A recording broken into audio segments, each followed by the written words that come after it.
dans l'herbe humide, c'est un régal, dans la terre c'est un régal, sur l'herbe sèche ils ont une accroche énorme.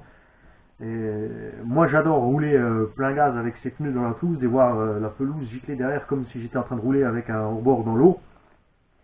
Même si les gars de la mairie, eux, sont en train de me courir après avec leurs outils pour essayer de me flinguer ma machine parce que j'ai laissé des rainures phénoménales dans la pelouse communale.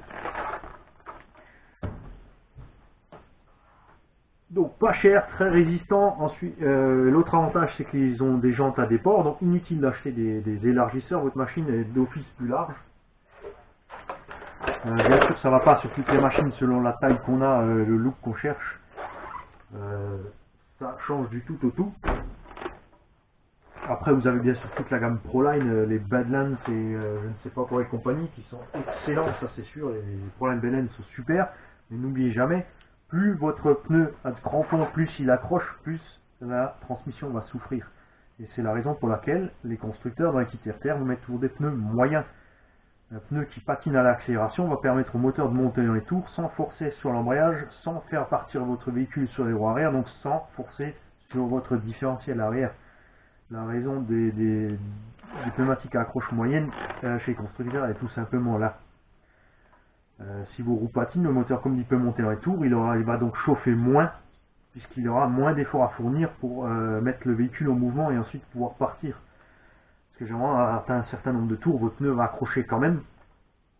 Et vous allez pouvoir ensuite bien dégager quand même. Si vous mettez des pneus qui ont une accroche mortelle comme des Proline Badlands, attention dans l'herbe et compagnie, là où ça accroche fort, vous allez stresser énormément votre électronique et votre motorisation. Tout comme vous stressez bien plus votre moteur et votre transmission sur un véhicule comme ici qui est 4x4 permanent, c'est-à-dire sans différentiel central. Ça c'est encore un autre avantage du différentiel central.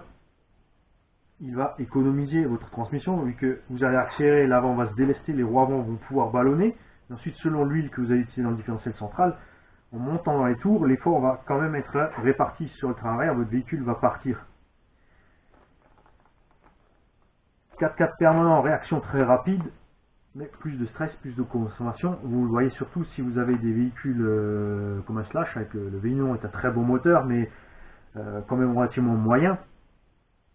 Si vous passez un différentiel central sur votre Slash, vous allez, bien sûr si vous ne restez pas toujours à fond sur la gâchette, augmenter l'autonomie et diminuer la chauffe. Mais là aussi sur le Slash, ils ont prévu que le diff pour rouler en 2S, pas en 3S. Donc chacun son style de conduite, chacun son choix, mais pensez toujours à épargner votre mécanique si vous voulez vraiment profiter longtemps sans passer des heures et des heures et des heures à réparer votre machine.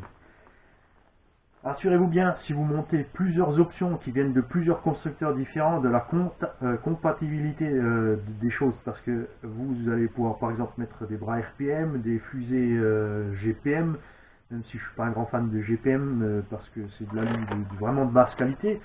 Ces derniers temps, ça s'est un peu amélioré. J'ai testé 2-3 autres pièces d'eux dernièrement qui étaient bien meilleures que ce qu'ils ont fait il y a quelques années. C'est pas toujours compatible. Il y a 15 000 sortes de fusées différentes. Il y en a avec lesquelles vous serez content, d'autres pas. Il y a certaines pièces dont l'ajustement est très bien fait. Donc par exemple sur les fusées, les roulements vont bien accrocher dur dedans quand vous allez les monter. Il y a certaines pièces, quand vous mettez le roulement, quand vous retournez votre fusée, votre roulement se casse la figure, ce qui est nul, puisque ça veut dire qu'à la moindre accroche, votre roulement va tourner dans la pièce, va chauffer, se mettre en travers, donc vous allez rapidement dégrader la chose, où il sera nécessaire au moment de le monter, de coller votre roulement dans votre fusée, sans se coller les doigts, sans mettre de la glu dans le roulement, etc. Ça se complique un peu, donc prenez bien soin de prendre le temps de choisir vos options, renseignements sur les forums. Pour le Erevo, bien sûr, il y a Revo Power, qui est un forum géant où des milliers d'utilisateurs de Erevo ont raconté tout ce qu'ils ont utilisé, fait ou pas fait. Il y a des milliers de photos, des conseils sur les bonnes pièces, les mauvaises pièces, etc. etc. Donc n'hésitez pas à les consulter. N'hésitez pas à me demander. Oui, ici aussi on a mis, je sais que vous lorgnez dessus depuis le début, donc un petit module de son, super sympathique. Je vous dis à bientôt pour d'autres revues. Und für alle, die das auf Deutsch möchten, schreibt einfach unter die Video, ich möchte das Video auf Deutsch, bitte sehr. Oder mach's mal auf Deutsch oder wie ihr es wollt, kein Problem. Wird gemacht. Salut à tous, tschüss zusammen. À bientôt. Amusez-vous bien et cassez pas tout.